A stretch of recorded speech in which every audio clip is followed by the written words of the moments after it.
Everyone around you is switching from Sony to Nikon after they released their new ZR for only $2,000. Yes, the price is very intriguing. It's half the price of the FX3, but here's the problem. They are the hidden costs of switching from Sony to Nikon. And I'm not just talking about these two brands. I'm talking about moving from one system to another, even if the camera is half the price. The first thing is the ecosystem. You have a ton of Sony lenses, you have a lot of bodies, SD cards, batteries, gauges, and all of these rigs that work on Sony that don't work on Nikon. The color science differs, the lenses differs, everything differs. Starting with the lenses, Sony lenses doesn't work on Nikon. Don't tell me that you're going to use the adapter. Yes, it works sometimes, but it's not reliable at all. I've spoken about that in a previous video and how the adapter actually hindered me when I was working on an actual client project. And it was a really bad experience and I would never suggest it to anyone. It disconnects the lens from the body and you don't know how to connect it, and I didn't even know how to connect it, and I've mentioned that in my previous video. And I had to switch back to Sony and I had my FX3 on me as a backup, and that actually what saved me in the middle of the event. If you want to switch to Nikon, you have to sell all your Sony lenses and buy the new ones from Nikon. You will lose around 40 to 50% of their price. Whenever you're selling your lenses, they are devaluing. You cannot sell them in the same rate that you bought them in. And whenever you're buying new lenses, you either have to buy them used,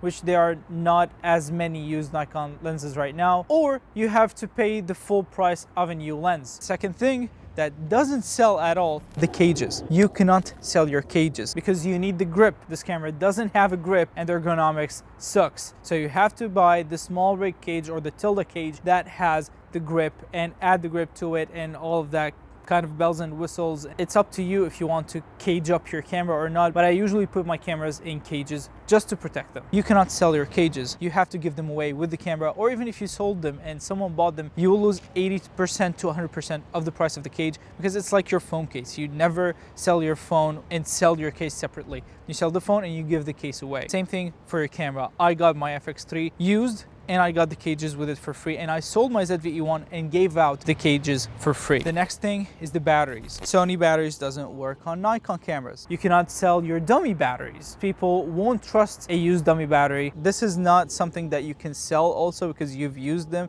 and they degraded, so nobody would want to buy them from you. And even if they did, what are you going to sell it for? $10? So you need to give them away and buy new ones for Nikon. Let's say for $70 a pop. It's going to cost you a lot. The next thing, and the most important one, are SD cards. Whenever you're switching from one Sony camera to one Sony camera, it's okay. You can use the same memory cards. But Nikon doesn't use the same SD cards or CF Express cards as Sony. And I'm saying it again, it's vice versa. If you're using Nikon and you're switching back to Sony, the same thing applies. If you're using the CF Express Type Bs, you cannot use them on Sony cameras. Sony cameras take normal SD cards or CF Express Type A. All of your old memory cards, the 1 terabytes, the half terabytes, even the 128 gigabytes, you won't be able to use them anymore. You'll either give them away, sell them at a loss, or just put them aside until you switch to another camera or have another camera that takes SD cards. Now, if you sold all of your accessories and you bought the new camera, you're off by $2,000, because all of the accessories and the body will cost the exact same as buying all the new accessories for your new camera and lenses, of course. But all of that is just without buying the new body. And whenever you buy the new Nikon ZR body, you will add $2,000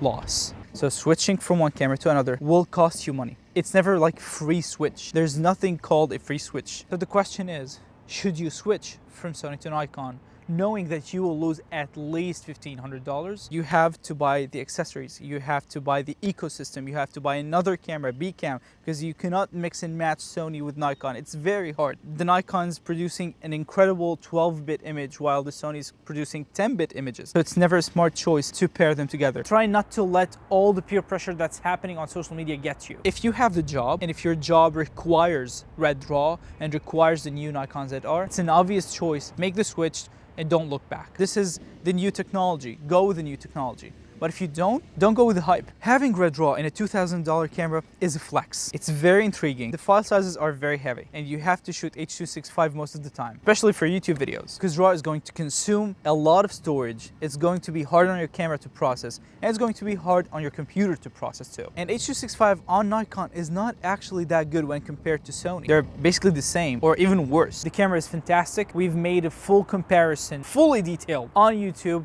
It's the previous video. You can click here somewhere to watch it. I almost switched back on the first day. And yes, I'm saying switched back because I used to be a Nikon shooter for 6 years. Then I switched to Sony due to peer pressure and being the industry standard.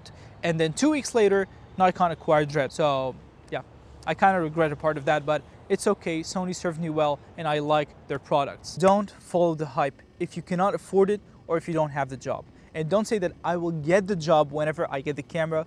It never happens. Get the job, then get the camera. If you like this video, please hit the thumbs up, subscribe to the channel if you're not already, and comment down below what you want to know about next, and I'll see you in the next one. Bye.